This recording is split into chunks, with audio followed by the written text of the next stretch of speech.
안녕하세요. 반갑습니다. 2017년도 부동산업 시장이 트렌드가 급변하고 있습니다. 특히 이제 대기업과 금융기관들이 우리 부동산업에 진출하면서 골목상권의 개업 공인중개사들과 중소부동산 업체들이 상당히 긴장해야 되는 상황에 놓여져 있습니다. 제가 오늘 설명해 드릴 내용은 2017년도 부동산업의 사업 모델의 트렌드 변화와 앞으로 여러분들이 이런 위기 속에서 어떻게 안정적인 사업을 진행할 수 있고 준비해야 되는지 거기에 대한 설명을 드리고 주택임대관리업을 통해서 여러분들이 안정적인 수익 모델을 만드는 법에 대해서 강의를 해드리도록 하겠습니다. 자, 2017년 부동산업 시장 현황과 주택임대관리업 사업 모델에 대한 분석을 한번 해보도록 하겠습니다. 자, 2017년도의 가장 큰 변화는 부동산 중개 시장에 타업종이 이제 들어온다는 거죠. 특히 이제 내부적으로도 개업공인중개사가 2017년도에 10만 개소가 돌파한다고 합니다. 지금 이제 9만 6천 개 정도의 개업공인중개사들이 활동하고 있는데 올해 한 4만 4천 개 정도가 더 증가를 한다고 합니다. 그래서 앞으로 개업공인중개사들끼리의 파이가 점점 이제 경쟁 속에서 줄어들 수밖에 없는 이런 시장 속인데요. 거기에 가장 큰 리스크가 뭐냐면요. 국민은행, 하나은행, 신한은행 등 은행권들이 이제 부동산 투자 자문업을 모토로 해서 부동산 중개 시장과 임대관리 시장에 진출한다는 거죠. 그래서 지금 신한은행도 얼마 전에 부동산 자문센터를 이제 신설했고요. 국민은행도 이제 부동산 자문센터를 설치해서 하나은행, 우리은행, 농협까지 지금 이제 금융기관들이 부동산 시장에 진출하고 있다는 겁니다. 자, 그럼 이제 앞으로 이제 벌어질 일이 어떤 일이냐면 이제 은행에 가서 금융, 예금 상품만 가입하는 게 아니고요. 부동산 상담을 하고 거기서 매물서부터 대출, 등기 이전 이런 부분들을 원스톱으로 할 수 있는 시대가 이제 열린다는 거죠. 자, 그래서 이제 앞으로 우리 부동산업에 계신 공인중개사분들은 앞으로 매수자를 누굴 통해서만 받겠습니까? 네, 이제 은행에 있는 손님들을 통해서 여러분들이 이제 매수자 소개를 받게 되고요.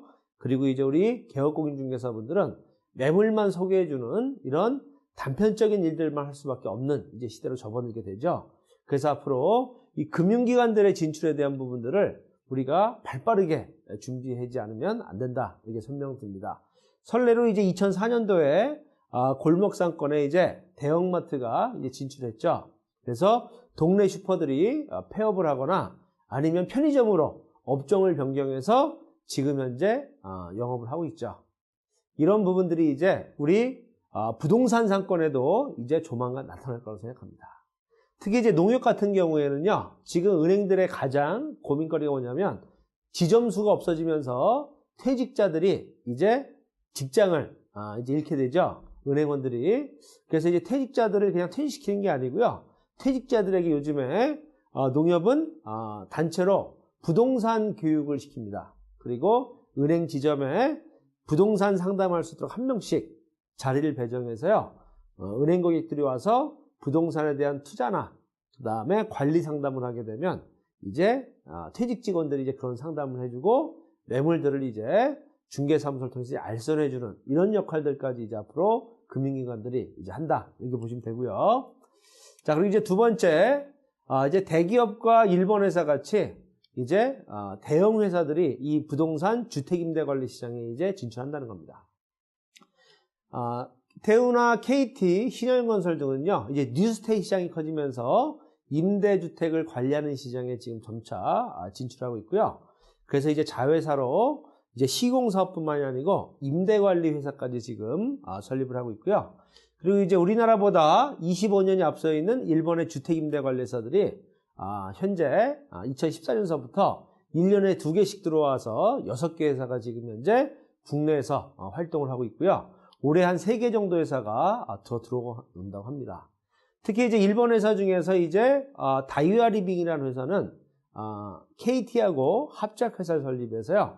KT 전화부지에서 지은 리마크빌 오피스텔을요. 직접 일본 회사의 노하우로 직접 관리까지 한다고 합니다. 그래서 다이와 리빙이라는 회사도 지금 들어오고 있고 지금 일본에 있는 회사들이 국내에 속속 진출하고 있다. 이렇게 보시면 될 것 같고요. 특히 올해 이제 3월 달에 한미 FTA 이제 부동산 시장이 전면적으로 개방이 되면서 이제 미국에 있는 부동산 종합 서비스 회사들, 그런 회사들이 이제 국내 진출하면서 무한 경쟁 시대에 이제 접어들기 시작했다. 이렇게 얘기를 할 수가 있고요. 그렇게 여러분들이 시장을 바르게 직관적으로 이제 이해를 하셔야 됩니다. 그래서 이제 여러분들이 꼭 하셔야 될 게 뭐냐면요. 이런 금융기관이나 대기업들이 가장 지금 진출하고 있는 시장이 바로 뭐냐면 주택 임대관리 시장입니다. 그래서 이제 고객들이 투자한 부동산을 체계적으로 관리해주고 운영해주는 이런 시장에 이제 진출하게 되는데, 특히 이제 우리 개업공인중개사나 소규모 이제 부동산업 종사자들도 이제는 주택 임대관리 사업을요 빨리 시작을 해야 됩니다. 그렇지 않으면 동네 슈퍼처럼 여러분들도 위기 속에서 앞으로 폐업을 할 수 있는 이런 시대가 열립니다. 자, 그래서 이제 중개업을 기반으로 해서 주택임대업을 같이 하고 있는 주택임대관리업을 하고 있는 공인중개사 회원을 제가 대상으로 해가지고요. 지금 현재 수익이 얼마나 나고 있는지 이걸 예를 한번 들어볼 테니까요. 한번 비교를 해보기 바랍니다. 자, 중개업과 주택임대관리업을 같이 하면서 이제 원룸주택을 수주했을 때 어떻게 수익 모델이 나오는지 한번 보도록 하겠습니다. 자, 경력은 김성희 씨라고 여자 58세신데 중개업 2년 차입니다. 근데 이분은 다른 분들처럼 중개업만 하는 게 아니고요. 주택임대관리업을 공부하셔가지고 주택임대관리업 수주, 관리 이런 부분들을 공실을 임대 놓으면서 건물주들을 만나게 되죠. 그래서 수주 영업을 해가지고요. 이분이 1년 동안에요. 수주 받은 게 벌써 10동을 관리를 받게 됐습니다. 10동. 그래서 이분 10동을 관리하는데 거기에 들어와 있는 임차인이 한 110호.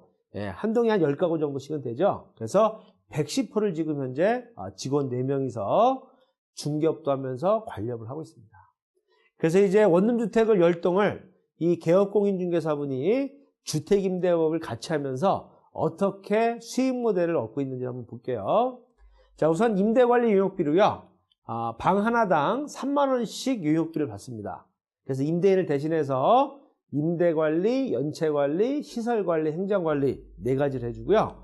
3만원씩 용역비를 받는데 방이 이제 110개니까 얼마야? 330만원이 매달마다 용역비가 이제 들어오고요. 자, 그리고 청소관리비 한 동에 10만원씩 해서 10동이니까 얼마야? 100만원.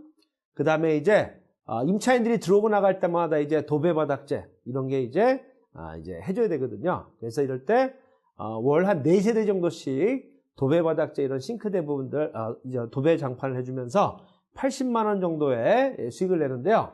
바로 이분 남편분이 도배기술자 이제 교육을 받으셔가지고요. 직접 도배를 해줍니다.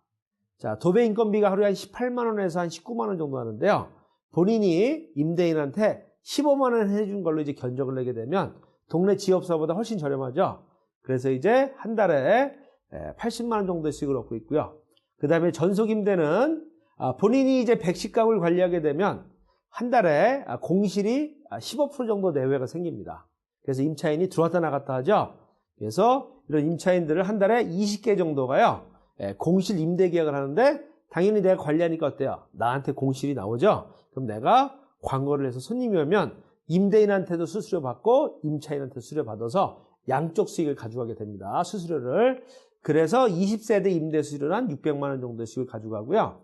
그 다음에 이사업체들, 임차인이 나가거나 들어오게 될 때 이사 부분들 연결해 주죠. 한 달에 한 20건 정도 연결해 주고 또 수수료를 한 2만 원에서 3만 원씩 또 받았고요. 또 시설보수 연결은 뭐냐면 임차인들이 여자들이 많이 살기 때문에 뭐 등 가는 것도 출동하면 2만 원. 그 다음에 뭐 하수구가 막혔다. 그 다음에 뭐 고장난 부분들이 있으면요. 출동을 해서 업체에다 연결을 해줍니다. 그래서 연결해주면 한 달에 이런 것들이 이제 관리하면서 15건 정도가 이제 발생이 되는데 거기에 대한 소개비는 한 60만 원. 그 다음에 이제 요즘에 젊은 친구분들이 세입자들이 세탁 같은 것도 이제 수거 같은 서비스를 이제 해달라고 그러거든요. 왜? 항상 집에 없으니까. 이런 걸로 이제 세탁 관련된 업체에서 한 달에 45만 원 정도 이제 수익을 냅니다. 그래서 이렇게 7가지의 고정적인 수익 모델이 임대관리업과 중개업을 같이 하면 나옵니다. 자, 중개업만 하게 되면 무슨 수익만 나올까요? 중개업만 하게 되면 바로 전속임대 수수료만 나오게 되죠. 근데 중개업과 임대관리업을 같이 하게 되면 이 모든 7가지 수익을요 같이 가져갈 수가 있습니다. 그래서 이분은 한 달에 1265만 원이요 매달마다 거의 비슷하게 1000만 원 이상이 꼬박꼬박 수익이 나온다는 거죠. 얼마나 이제 사업을 했냐면 벌써 1년 반밖에 안 했습니다. 근데 앞으로 이제 2년 3년 늘어날수록 관리하는 임대주택이 많아지겠죠. 그러면서 고정적인 수익 모델이 나오면서요 안정적으로 부동산업을 할 수가 있습니다. 자, 그래서 여러분들 앞으로 대기업과 금융기관들이 이 주택임대관리 시장에 적극적으로 진출하고 있는데 여러분들은 지켜보실 건가요? 아니면 적극적으로 참여하실 건가요? 주택임대관리 노하우를요 체계적인 영업 방법과 관리 노하우를 배우셔가지고요 매월마다 월 1000만 원 이상의 고정수익, 연으로 따지면 1억 이상의 고정 매출을 늘릴 수 있는 부동산 멋진 사업가가 되시길 바라겠습니다. 자, 이렇게 내용을 제가 정리해 드렸으니까요 여러분들이 반드시 한번 도전해 보십시오. 자, 제가 오늘 여러분들에게 중개업과 주택임대관리업을 겸업했을 때 발생하는 수익 모델에 대해서 오늘 설명해 드렸습니다.